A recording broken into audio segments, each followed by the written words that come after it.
Hi, my name is Kayla Hayburn, and I'm a professional clinical counselor and a registered dance movement therapist. I also have a private practice in San Francisco called Feet in the Sand Holistic Therapy.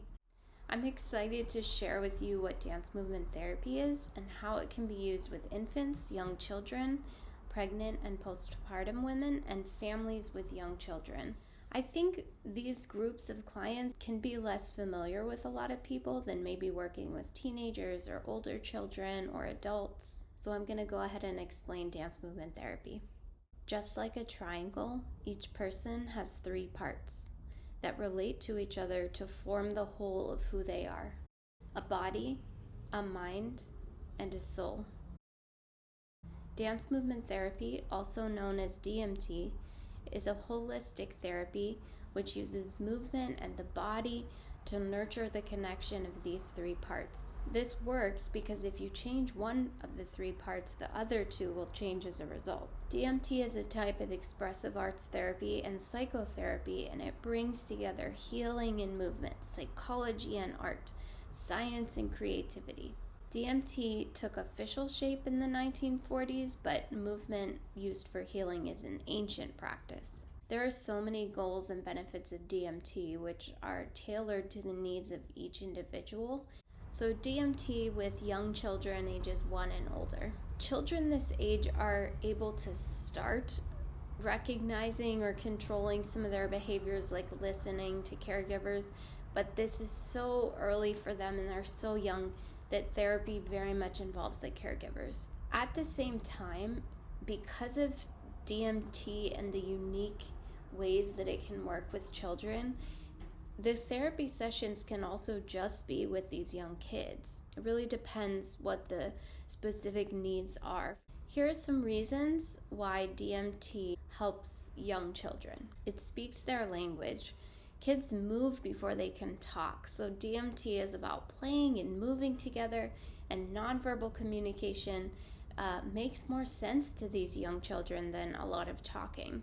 It's action-based, so it helps children and caregivers really practice new behaviors and embody skills and integrate them instead of just talking about them. It helps work through their developmental process, so children have developmental movement tasks and movement qualities that go along with their developmental stages.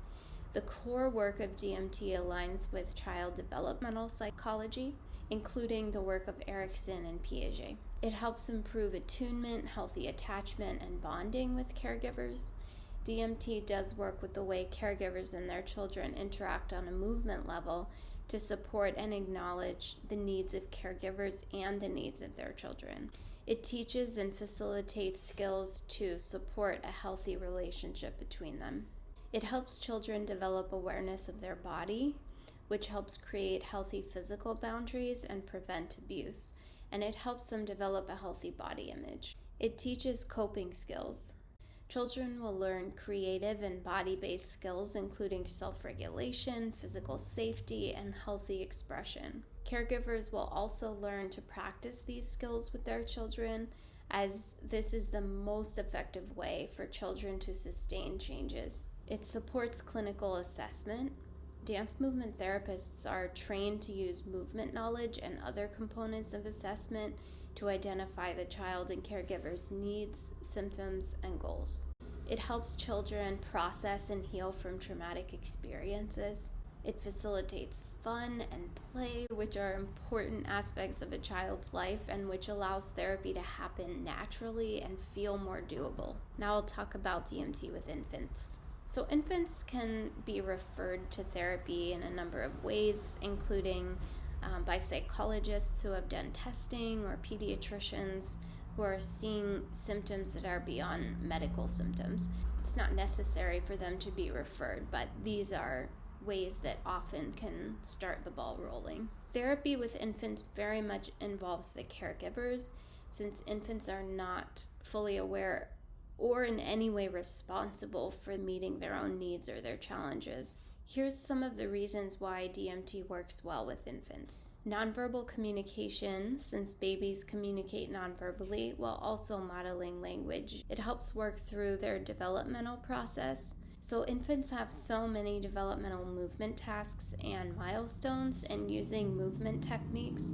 helps them meet those without missing key steps. It helps improve attunement, healthy attachment, and bonding with caregivers. DMT does work with the way caregivers and their infants interact on a movement level to help support and acknowledge both the needs of caregivers and the needs of the infants. It teaches and facilitates parenting skills to support aspects of a healthy relationship between them. This is the most, I think, important thing to work on in therapy with infants and caregivers. It's the core. It helps caregivers build coping skills for the stress of parenting that they can use simultaneously for themselves while caring for their newborn. Now I'm going to talk about DMT with pregnant and postpartum women. Being pregnant and giving birth are embodied processes, and the embodied treatment of dance movement therapy meets women where they are at. It is action-based, so it helps the women practice the skills and embody the work. It helps nurture a healthy developmental process, both for the woman moving through the stages and milestones of pregnancy, and once they give birth, it supports the healthy development of the newborn. It helps women develop awareness of their body, which helps them develop a healthy body image and create healthy physical boundaries, as well as connect to their infant. It allows therapy to happen naturally, including fun and play, which are very important ways of bonding in the caregiver-infant relationship. It builds parenting skills, such as communication verbally and physically, and recognition of the infant's needs, along with the mechanics of nurturing movements like holding or feeding and nursing the baby, whatever that looks like for the mother. I want to say getting therapy doesn't mean that you or your child are flawed. Sometimes the most incredible parents and children just need some extra compassion and support. Please feel free to contact me with any questions or if you have interest in therapy for yourself, your child, or your family. Thank you so much, and may you be well.